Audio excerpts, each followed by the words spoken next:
Hello everyone. तो आज हम लोग इंटीग्रेशन सीखेंगे। इंटीग्रेशन में integration by method of substitution ये काफ़ी इम्पोर्टेंट पार्ट है इंटीग्रल का। और इसमें तीन बेसिक स्टैंडर्ड फॉर्म है। अगर इनको सीखते हैं हम लोग तो आई थिंक कि फिर सब्स्टिट्यूशन में काफ़ी कंफर्टेबल हो जाएंगे। तो इन्हीं को सीखने की कोशिश करेंगे हम आज। क्या है हमारे पास इंटीग्रल। भाई जो टॉपिक होगा हमारा वो क्या है? Integral integral by method of substitution ये सीखना। Integral by method of substitution. हाँ, मतलब अगर बेसिक वाले इंटीग्रल जो है उनको नहीं कर पा रहे हैं तो फिर तो सब्स्टिट्यूट करना पड़ेगा कुछ ना कुछ हमें। तो कैसे हम मतलब करेंगे इंटीग्रेट, ये सीखना हमें। तो उससे पहले बस एक छोटी सी बात समझते हैं कि मान लो ऐसे लिखते हैं हम d ऑफ fx लिखते हैं d ऑफ fx। तो d ऑफ fx का मतलब डिफरेंशियल ऑफ fx है। अच्छा, इसको डिफरेंशियल ऑफ fx कैसे लिखेंगे? क्या हो जाएगा? ये f dash x into dx हो जाएगा। f dash x into dx हो जाएगा। ये याद रखना चाहिए हमें कि d ऑफ fx जो है कितना हो जाएगा? f डैश x dx हो जाएगा। तो इसकी मदद लेंगे हम। अच्छा, हमें जो फॉर्म दिखाई देंगे बेसिकली इंटीग्रल, जब हम बेसिक वाले फेल हो जाएंगे करने में तो कैसे हम करेंगे इसको, यही अपने को समझना है। तो देखते हैं जरा कैसे लिखा जाए। यही हमारा टॉपिक है। अच्छा, कैसे लिखें? तो पहला जो फॉर्म है अपने पास, फर्स्ट फॉर्म 1, वो कुछ इस तरह से इंटीग्रल हमें दिखाई दे सकता है fx की power n into f dash x dx। तो इस तरह का कुछ इंटीग्रल दिखाई देगा हमें fx की power n into f dash x dx। कैसे पहचानेंगे हम लोग? मतलब फंक्शन की कुछ पावर है और मल्टीप्लिकेशन में जो उसका डेरिवेटिव है वो लिखा हुआ। फंक्शन की कुछ पावर है, मल्टीप्लिकेशन में इसका डेरिवेटिव लिखा हुआ। तो कैसे मतलब कैसे करें इसको? तो क्या करेंगे? हम सब्स्टिट्यूट करेंगे। तो क्या सब्स्टिट्यूट करेंगे? fx जो है इसको कुछ नया वेरिएबल नाम लिखेंगे। मान लो हमने t लिख दिया। अच्छा, हमारे पास जो इंटीग्रल है अभी वो विद रिस्पेक्ट टू x है। अच्छा, कैसे पहचानेंगे कि किस रेस्पेक्ट में इंटीग्रेट करना है? तो जो t के अंदर लिखा है उसी के रिस्पेक्ट में इंटीग्रेट करना है। तो t के अंदर तो फिलहाल x लिखा है, इसका मतलब इसको x के रिस्पेक्ट में इंटीग्रेट करना है। अब हमने वेरिएबल चेंज कर दिया। हमने तो fx को t लिख दिया है, तो fx को t लिख दिया है, तो नया वेरिएबल इंट्रोड्यूस कर दिया। अच्छा, नया वेरिएबल इंट्रोड्यूस कर दिया तो इसका मतलब हमें ये जो dx है इसको चेंज करना पड़ेगा। तो अभी तो हमने लिखा था कि अगर इसको डिफरेंशिएट करते हैं मतलब d ऑफ fx लिखते हैं, d ऑफ fx, तो ये कितना हो जाएगा? d of t। अच्छा, d ऑफ fx का मतलब f डैश x dx, ये अभी लिखा था। और ये कितना हो गया? तो f डैश x dx तो अपना चेंज हो गया, कितना हो गया? dt हो गया। और ये इंटीग्रल क्या हो गया हमारा? ये कितना हो गया? t की पावर n और f डैश x dx कितना हो गया? dt। अच्छा, x पावर n को इंटीग्रेट करना जानते हैं, बस वेरिएबल बदल गया है, t हो गया। तो कितना हो जाएगा? ये t की power n plus 1 upon n plus 1 plus c, यही हो गया। अच्छा, t को किसको सब्स्टिट्यूट किया हम लोगों ने? fx को ना। t किसको सब्स्टिट्यूट किया था? fx को। fx लिख देंगे, कितना हो जाएगा? fx की power n plus 1 upon n plus 1 और प्लस c, यही हो जाएगा। तो ये इंटीग्रेट हो गया। इस तरह का अगर फॉर्म दिखाई देता हमें, फंक्शन है, फंक्शन की कुछ पावर है और मल्टीप्लिकेशन में उसका डेरिवेटिव लिखा हुआ है, तो हम क्या सब्स्टिट्यूट करेंगे? fx को t सब्स्टिट्यूट कर देंगे। fx को t सब्स्टिट्यूट किया हमने, अब डिफरेंशिएट कर दिया क्योंकि हमने वेरिएबल नया इंट्रोड्यूस कर दिया। अच्छा, नया वेरिएबल इंट्रोड्यूस कर देने का मतलब dx को हटाना पड़ेगा। सॉरी, dx को हटाएंगे कैसे? इसको डिफरेंशिएट किया तो f डैश x dx कितना आ गया? dt आ गया। तो ये चेंज हो गया हमारा, कितना हो गया? t पावर n dt हो गया। अच्छा, इसको इंटीग्रेट कर दिया तो t power n plus 1 upon n plus 1 आ गया। अच्छा, t किसको लिया था हमने? fx को, है ना। फॉर एग्जांपल मान लो मेरे पास कुछ ऐसा है, कुछ ऐसा लिखे हम लोग। ये है सपोज I इक्वल्स टू, ये क्वेश्चन है sin cube x into cos x dx। तो यहाँ लिखा कुछ ऐसा हमें भाई sin x जो है उसकी कुछ पावर लिखा हुआ है और sin x को डिफरेंशिएट करते हैं तो कितना आता है, cos x आता है। इसका मतलब sin x को t सब्स्टिट्यूट कर देना चाहिए अपने को। तो अगर sin x को t सब्स्टिट्यूट कर देंगे हम लोग, sin x को t सब्स्टिट्यूट कर देंगे तो कितना मिलेगा अपने को, cos x dx equals to dt आ गया। इसको डिफरेंशिएट कर दिया। अच्छा cos x dx तो dt हो गया, तो ये इंटीग्रल अपना रिड्यूस हो जाएगा। क्या हो जाएगा, ये t की पावर 3 और dt हो गया, ये हो गया। sin x को t लिया था हम लोगों ने। अच्छा t पावर 3 को तो इंटीग्रेट कर लेंगे, कितना हो जाएगा ये t की पावर 4 अपॉन 4 प्लस c। अच्छा t मींस sin x, तो sin की power 4x upon 4 plus c। तो ये हो गया हमारा। इसी तरह से एक और क्वेश्चन करते हैं। मान लो मेरे पास कुछ ऐसा है, दूसरा कुछ ऐसी है I equals to tan inverse x, इसकी पावर मान लो 5 और into 1/1 plus x square dx। अच्छा तो हम तो जानते हैं कि tan इनवर्स x को डिफरेंशिएट करते हैं तो 1/1 प्लस एक्स स्क्वायर आता है। इसका मतलब ये कुछ वही वैसा ही लिखा है, fx की power n into f dash x। तो क्या करें tan इनवर्स x को t ले लेते हैं, tan इनवर्स x को t सब्स्टिट्यूट कर दूं मैं, कितना आ जाएगा ये 1/1 plus x square dx equals to dt। ये हो गया। अच्छा 1/1 प्लस एक्स स्क्वायर dx ये रिप्लेस हो जाएगा किससे, dt से, और tan इनवर्स x कितना हो जाएगा t। तो ये इंटीग्रल हमारा क्या हो गया, t की पावर 5 dt। अच्छा t की पावर 5 को इंटीग्रेट कर देंगे तो कितना आ जाएगा, t की पावर 6/6 प्लस c। अब t means tan inverse x, तो tan इनवर्स x की पावर 6/6 प्लस c। ये फाइनल आंसर हो गया हमारा। तो ऐसे ही हमारा इंटीग्रल बाय सब्स्टिट्यूशन होगा। मतलब ये वाली जो फॉर्म है वो इस तरह से काम करेगी। एक और क्वेश्चन कर लेते हैं इस पर बेस्ड। मान लो मेरे पास कुछ ऐसा है, ये है suppose I equals to log x की पावर n है और इंटू 1/x dx है। अच्छा हम जानते हैं कि log x को डिफरेंशिएट करते हैं तो 1/x आता है। इसका मतलब fx का काम कौन करेगा यहाँ पर, log x, और f डैश x का काम कौन करेगा, 1/x। तो log x को अपने को क्या कर देना चाहिए, t सब्स्टिट्यूट कर देना चाहिए। तो log x को अगर t सब्स्टिट्यूट कर देंगे तो कितना आ जाएगा, ये 1/x dx equals to dt। अच्छा 1/x dx dt हो गया। तो ये कितना हो गया, ये इंटीग्रल किस में चेंज हो जाएगा अपना, ये कितना हो गया t की पावर n dt। अच्छा t की पावर n को तो इंटीग्रेट करना आता है, तो कितना हो जाएगा t की power n plus 1 upon n plus 1 plus c। अच्छा t की जगह क्या लिखूं मैं, log x। तो ये हो गया log x की power n upon n plus 1 plus c। तो ये पहला फॉर्म हमारा है कि अगर हमें फंक्शन दिखे, फंक्शन की कुछ पावर दिखे और इनटू उसका डेरिवेटिव लिखा है, तो जो फंक्शन है उसको t सब्स्टिट्यूट कर देना चाहिए अपने को, तो फिर इंटीग्रेट हो जाएगा, इजीली इंटीग्रेट हो जाएगा। अच्छा दूसरा क्या है, दूसरा जो फॉर्म है अपने पास वो क्या है, कुछ ऐसे मान लो फॉर्म 2 लिखें, फॉर्म 2।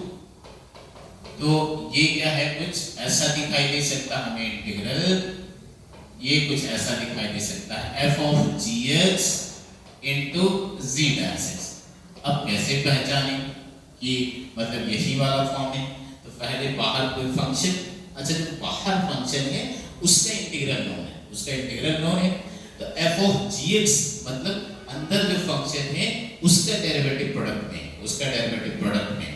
अच्छा बाहर जो फंक्शन है वो कोई नोन फंक्शन है जिसका इंटीग्रल ऑलरेडी नोन है। तो क्या करेंगे हम, जो अंदर फंक्शन है इसका डेरिवेटिव लिखा हुआ है तो इसी को t सब्स्टिट्यूट कर देंगे, मतलब क्या करेंगे gx को हम t सब्स्टिट्यूट कर देंगे। अब डिफरेंशिएट करेंगे तो डिफरेंशिएट करने का तरीका तो अभी लिखा था हमने, तो क्या हो जाएगा ये g dash x dx equals to dt हो जाएगा। अच्छा तो ये इंटीग्रल किस में रिड्यूस हो जाएगा, ये क्या हो जाएगा अपना f ऑफ t dt हो गया, f dt हो गया। अच्छा f तो नॉन फंक्शन है जिसका इंटीग्रल हम ऑलरेडी जानते हैं, इसका मतलब अब इसको इंटीग्रेट कर सकते हैं।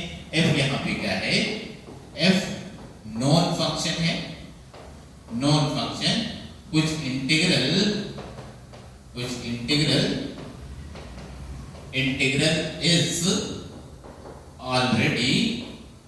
ऑलरेडी नोन, मतलब ये जो है ऐसा फंक्शन है जिसका इंटीग्रेशन हमें पहले से आता है, तो एक दो क्वेश्चन डील करते हैं इस पे, तो ये बात समझ में आए कि कैसे हम इसको अप्लाई करें। तो मान लो मेरे पास कुछ ऐसा है, ये क्वेश्चन है I इक्वल्स टू ऐसा ही कुछ है, मान लो sine cos x into sin x dx,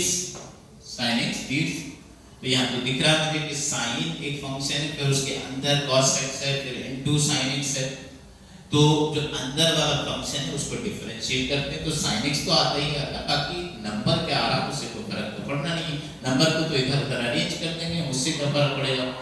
तो मतलब cos x को t सब्स्टिट्यूट करना मतलब फंक्शन मिलना चाहिए हमें, डिफरेंशिएट करने पे जो फंक्शन लिखा है वो मिलना चाहिए। तो cos x को t सब्स्टिट्यूट करते हैं, तो cos x को अगर t सब्स्टिट्यूट करूं मैं तो क्या मिलेगा हमें, डिफरेंशिएट किया कितना आ जाएगा minus sin x dx equals to dt।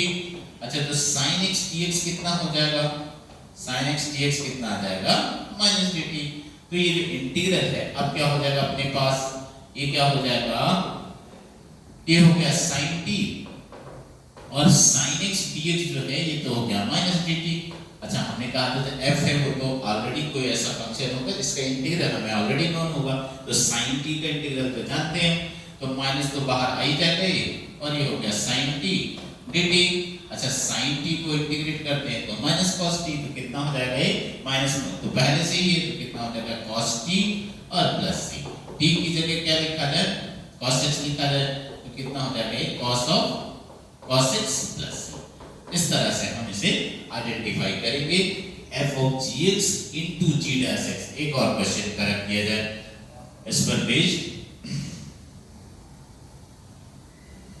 मान लो हमारे पास कुछ ऐसा है, कुछ ऐसा मिलता है, यूं कहें हम कि I इक्वल्स टू ये हो गया सपोज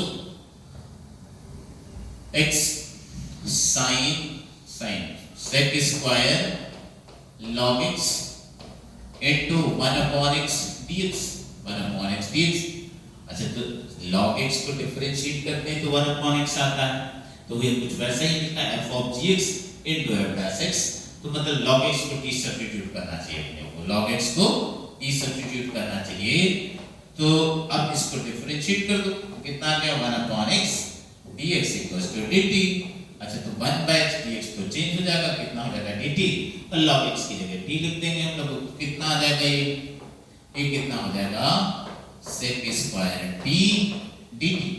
अच्छा sec स्क्वायर का इंटीग्रल तो अपने को नोन है, कितना हो जाता है tan t, कितना हो जाता है ये tan t plus c, t का मतलब log x, t का मतलब log x हो गया, तो कितना हो गया tan log x plus c।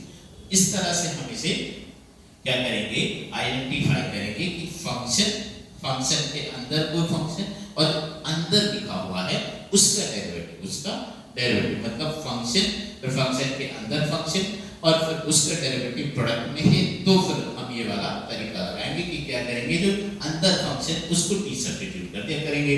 अच्छा उसको t सब्स्टिट्यूयूट करेंगे फिर डिफरेंशिएट कर देंगे, तो फिर ये जो बाहर लिखा है वो तो कोई ना कोई ऐसा फंक्शन होगा जिसका इंटीग्रल हम जानते ही हैं। अच्छा उसका इंटीग्रल देंगे। एक और कर लेते हैं, एक और क्वेश्चन कर लेते हैं। मान लो मेरे पास कुछ ऐसा है, कुछ ऐसा हो गया, I equals to cos tan inverse x into, बल्कि sin इनवर्स x लिख लेते हैं, cos sin inverse x into 1/√1 minus x square dx। तो हम जानते हैं कि sin इनवर्स x को डिफरेंशिएट करते हैं तो कितना आता है 1/√1 माइनस एक्स स्क्वायर। इसका मतलब sin इनवर्स x को t सब्स्टिट्यूट करना चाहिए अपने को, तो रख देते हैं, क्या आ जाएगा, let sin inverse x this be t, इसको t मान लें।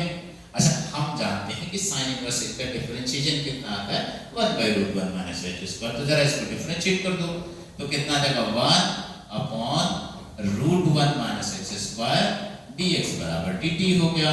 तो बताओ फिर कितना हो जाएगा, ये कितना हो गया अपने पास, ये हो जाएगा, ये जो इंटीग्रल है अपना वो कितना हो गया, ये हो गया cos t dt। अच्छा, cos t का इंटीग्रल तो पता अपने को sin t हो जाएगा, तो कितना हो जाएगा sin t और प्लस c। अच्छा, t की जगह क्या लिख सकते हैं हम, sin इनवर्स x, तो कितना होगा sin इनवर्स x और प्लस c।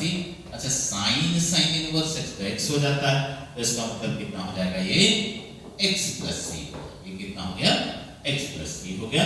तो ये दूसरा फॉर्मेट है हमारा सब्स्टिट्यूशन में, जिसको हमें मतलब कंपल्सरी करना चाहिए। पहला क्या हो गया fx की power n into f dash x, दूसरा क्या हो गया f of gx into g dash x, ये दो हो गया। अच्छा, तीसरा फॉर्मेट क्या होगा, तीसरा क्या होगा उसको लिखें तो क्या हो जाएगा, ये हमारे पास फॉर्म थ्री, ये क्या होगा फॉर्म थ्री। तो कैसे दिखाई देगा अपने को ये, मतलब कैसे पहचानेंगे, तो कुछ इस तरह से f dash x upon fx, f dash x upon fx, मतलब डिनोमिनेटर में फंक्शन है, ऊपर उसका डेरिवेटिव लिखा हुआ है, तो है तो वैसे ही कि प्रोडक्ट में डेरिवेटिव है, इसको ऐसे भी पढ़ सकते हैं कि 1/fx into f dash x, तो मतलब प्रोडक्ट में ही डेरिवेटिव लिखा हुआ। तो हम क्या करेंगे, जो नीचे फंक्शन है इसको t सब्स्टिट्यूट करेंगे, क्यों, क्योंकि इसी को डिफरेंशिएट करेंगे तो f डैश x आ जाएगा। तो क्या लिख लेंगे हम कि fx जो है इसको t सब्स्टिट्यूट कर दिया जाए। अच्छा, fx को अगर t सब्स्टिट्यूट कर दिया, इसको डिफरेंशिएट किया तो f डैश x आया इंटू dx आया बराबर dt आ गया, क्या आ गया। अच्छा, अब ये इंटीग्रल अपना क्या हो जाएगा, ये कितना हो जाएगा dt अपॉन t हो गया। अच्छा, dt अपॉन t मतलब 1/x का इंटीग्रल तो हम जानते हैं log मॉड्यूलस x हो जाता है, तो 1/t को इंटीग्रेट करेंगे तो कितना आ जाएगा log modulus t plus c। अच्छा, t किसको सब्स्टिट्यूट किया हमने fx को, तो कितना हो गया log mod fx plus c। तो इसको तो वैसे डायरेक्टली भी याद रखना चाहिए अपने को कि अगर f dash x upon fx अपने को दिखे, f dash x upon fx दिखे, तो उसको कैसे लिखेंगे हम log modulus fx plus c, है ना। फॉर एग्जांपल मान लो ये लिखते हैं, ये मेरे पास कुछ ऐसा है, ये क्वेश्चन है, मान लो 2x upon 1 plus x square, 2x upon 1 plus x square, तो 2x तो 1 प्लस एक्स स्क्वायर को डिफरेंशिएट करने पे आ जाता है, इसका मतलब इसको t सब्स्टिट्यूट कर देना चाहिए अपने को। 1 प्लस एक्स स्क्वायर को क्या मान लें हम, t ले लें, 1 प्लस एक्स स्क्वायर को t ले। अच्छा, इसको डिफरेंशिएट करेंगे तो 1 को डिफरेंशिएट किया 0, ये 2x और इंटू dx बराबर dt। तो फिर ये क्या हो गया अपने पास, कितना आया ये I इक्वल्स टू कितना हो गया ये dt अपॉन t। अच्छा, dt अपॉन t तो log t हो गया, मतलब log modulus t plus c।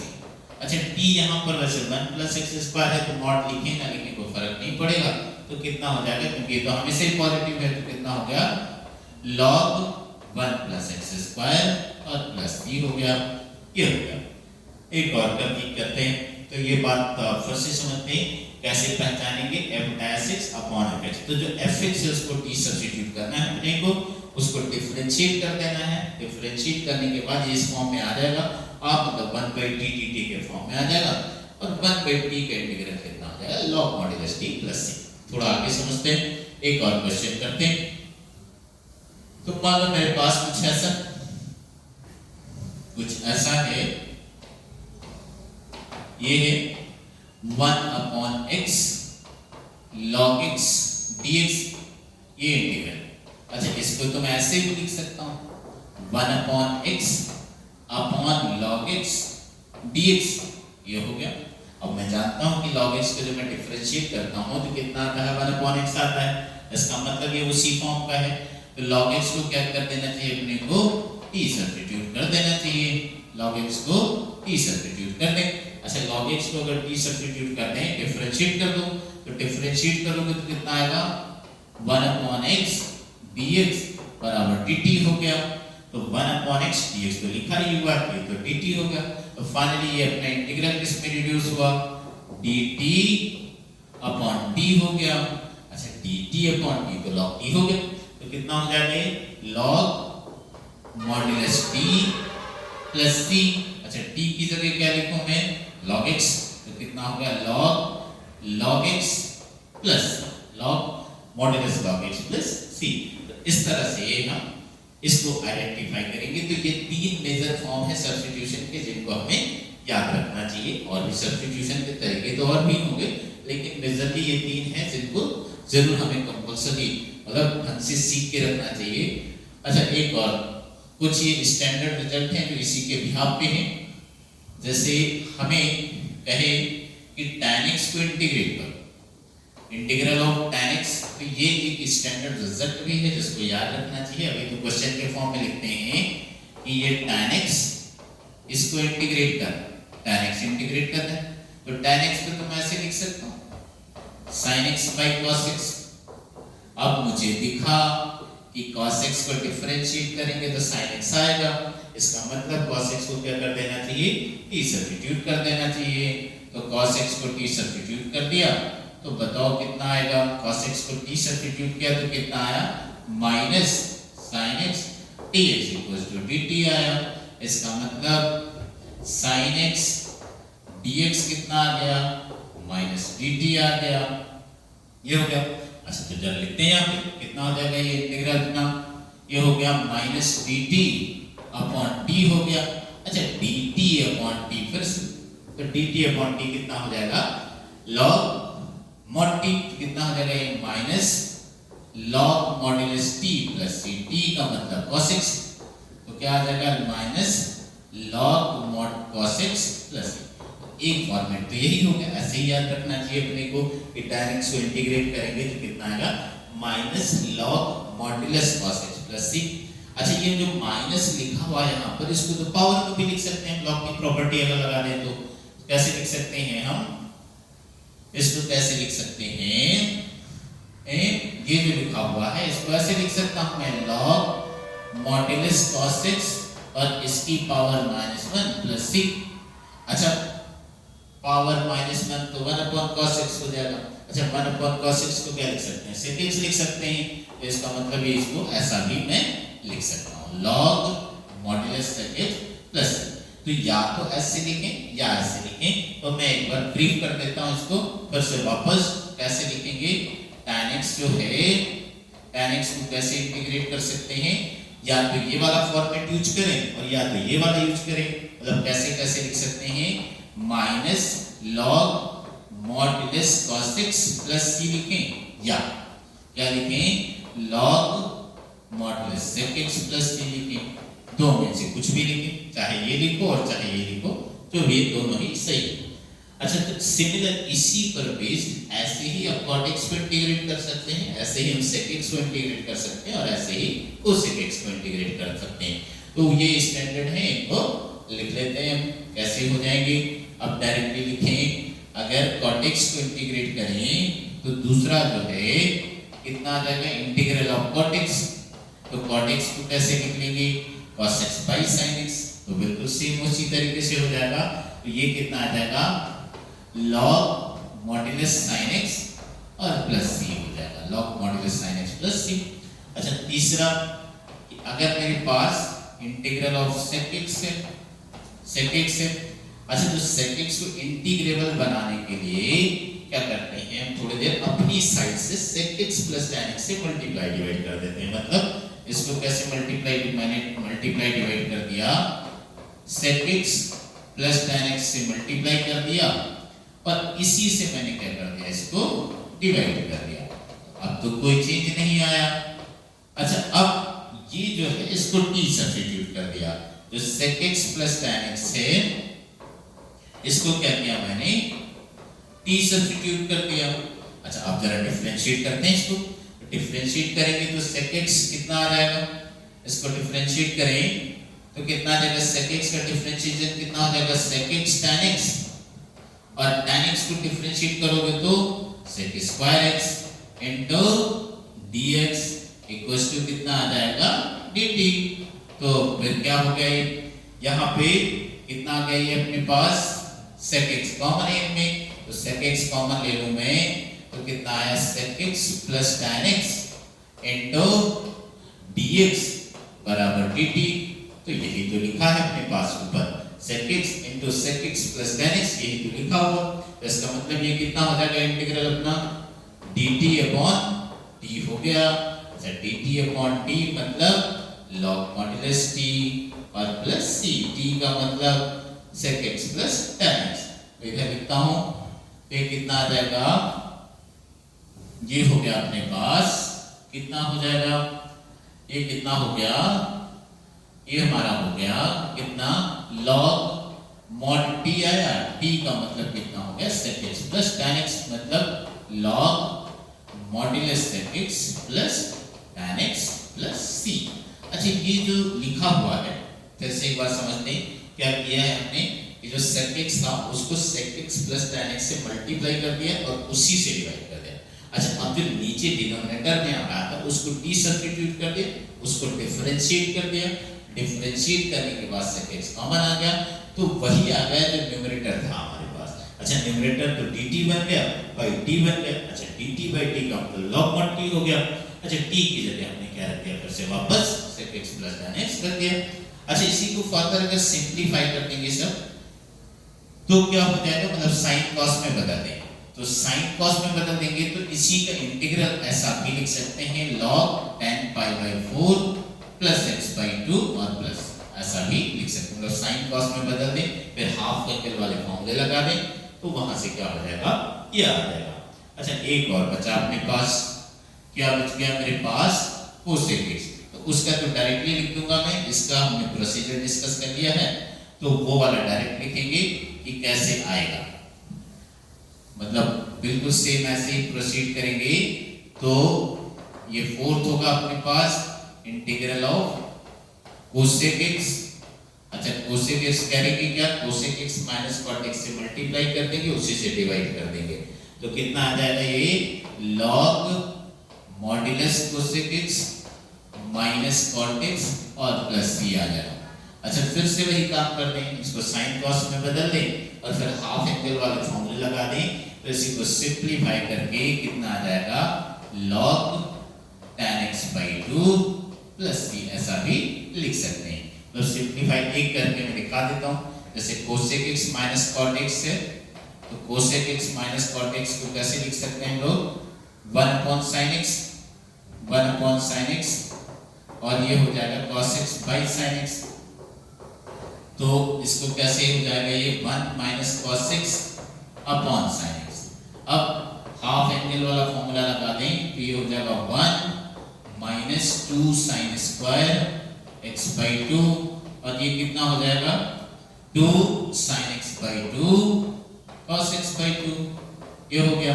अच्छा 1 से 1 कैंसिल कर सकते हैं, तो 1 से 1 कैंसिल करने के बाद क्या बचेगा अपने पास, 2 sin square x by 2 into कितना आ जाएगा, 2 sin x by 2 cos x by 2, यही आ जाएगा। तो यहाँ से तो ये कैंसिल हो जाएगा, एक 2 भी, तो कितना बच जाएगा, tan x by 2। तो यही लिख दिया हम लोगों ने, यही लिख दिया यहाँ पर। तो ऐसे ही पहला वाला भी था। तो अब एक बार सारे इक्विवेलेंट करेंगे, एक साथ लिखेंगे। तो क्या क्या आया है अपने पास, एक बार फिर से दोबारा लिखते हैं। क्या क्या था अपने पास, एक बार दोबारा लिखते हैं। तो मेरे पास क्या क्या इंटीग्रल थे, पहला तो था मेरे पास यहाँ पे tan x, इसको याद ही करना है, tan x जिसको इंटीग्रेट किया हम लोगों ने, तो क्या आया minus log mod cos x plus c, या कितना आया log mod sec x plus, दोनों में से कुछ भी लिखें, दोनों में से कुछ भी लिखें। दूसरा क्या आया अपने पास इंटीग्रल ऑफ cot x, तो cot x को इंटीग्रेट करोगे तो कितना आएगा log modulus sin x plus c आ गया। तीसरा क्या आया अपने पास इंटीग्रल ऑफ sec x, तो sec x को इंटीग्रेट किया तो कितना आया log modulus sec x plus tan x, या इसी को हमने कहा कैसे लिख सकते हैं log tan pi by 4 plus x by 2 और प्लस c लिख सकते हैं। और लास्ट अपने पास क्या है integral of cosec x, integral of cosec x dx, तो कितना मिलेगा, मिला ये अपने को log modulus cosec x minus cot x plus c लिखें, या इसी को हमने कहा सिंप्लीफाई करके लिख देंगे तो कितना आ जाएगा log tan x by 2 और प्लस c। तो ये रहा अपने पास चार इंटीग्रल हो गए, मतलब ये स्टैंडर्ड है, इनको तो एज इट इज हमें याद रखना चाहिए। वैसे तो हम कर ही सकते हैं, अगर हमें प्रोसीजर पता है, ये सारे उसी फॉर्म के हैं, f dash x upon fx वाले फॉर्म के हैं। तो आज यहीं तक करेंगे हम लोग, बाकी नेक्स्ट क्लास में देखते हैं। Thank you.